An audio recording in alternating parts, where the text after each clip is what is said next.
Welcome to Nasdaq Trade Talks. I'm Jill Malandrino, Global Markets Reporter at Nasdaq. Joining me for this segment, we have Cole Shephard, founder of Legacy Group, an alternative asset manager focused on sustainable farming and circular economies. He joins me to discuss alternative investments and emerging market trends to watch for 2023. Cole, it's great to have you with us. Welcome to Trade Talks.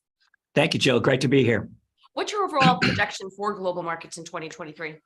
I think what we're looking at on our end is more the Fed increases of rates and how that's going to affect emerging market currencies, how central banks in emerging markets and developing countries are going to move up rates to follow the Fed, and what that means for the strength of the U.S. dollar. I'm sorry. No, go ahead. How are private equity and venture capital approaching high net worth individuals? What we see with private equity firms, venture capital firms, is they're taking a keener eye on high net worth investors. I think they've been kind of shunned in the past in favor of larger scale institutional investors.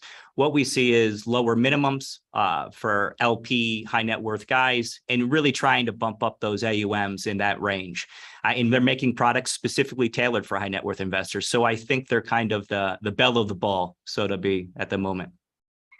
Cole, have you seen more products become available, packaged products versus individual investments, to help improve the liquidity in the private market?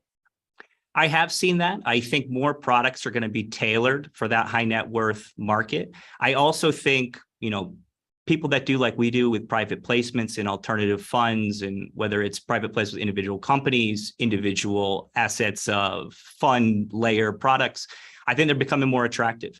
And so I think more and more products are going to come out in that alternative investment space. Where are U.S.-based investors looking to take their strong dollar? Well, what we see down here in Colombia, for instance, is they're looking heavily at Latin America, heavily at countries that are getting kind of punished versus the U.S. dollar. So countries that I see recently are Brazil, Colombia. Even people are going to the EU now that you're nearly on parity. So I think, again, U.S. investors have a lot of pricing power right now, so they have a large portfolio of options in front of them. What about the fundraising environment? How has it evolved with the valuation reset we've seen in both the private and public markets? And what are your expectations for 2023? I think what you're seeing is the reset to business fundamentals. I think, investors want to see companies actually making profit, not funding companies with equity forever, so to say.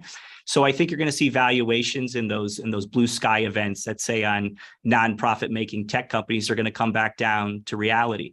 Companies want to see asset-backed companies with real balance sheet, and they want to see the path to profitability if they're not profitable already. If they are profitable, they want to know how they're going to grow. So I think it's kind of what you're seeing, guys, is just going back to basic corporate structures and say, can this company make money? Yes or no? And if it can, we're interested in investing. If it's going to burn capital forever, we're not interested. I mean, it sounds to me like the valuation reset needed to happen, right? Especially as it funnels down to the public markets and you have retail investors that are getting involved with these companies that to your point, you can't value them on 5-year growth projections. I mean, that's just pulling numbers out of the air there. So it sounds as if this, from a fundamental perspective, it needed to reset. I think you're right. I think, you can't have sky high valuations forever. I mean, now you're going to have debt become more of an interesting product, especially for high net worth investors. So as the central bank rate moves away from zero, which effectively cut off debt products to high net worth investors, people start saying, well, how high does it need to go to start moving some of my portfolio from equities over into debt? And so as that happens, you won't have this huge liquidity rush into equities. And naturally, that'll bring down valuations. Are there specific sectors that you tend to look for investments in, whether it's technology, healthcare, agriculture? Where do you tend to play in the space? Sure. So our biggest investments are in agriculture. We run the largest coffee producer in the country, in Colombia.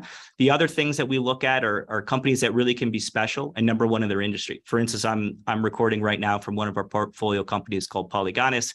Really, they're going to be the number one digital academy, probably in Latin America within here in the next 2 years. All right. We appreciate the insight, Cole. Thanks for joining us on Trade Talks. I'm Jill Malandrino, Global Markets Reporter at Nasdaq. Thank you, Jill.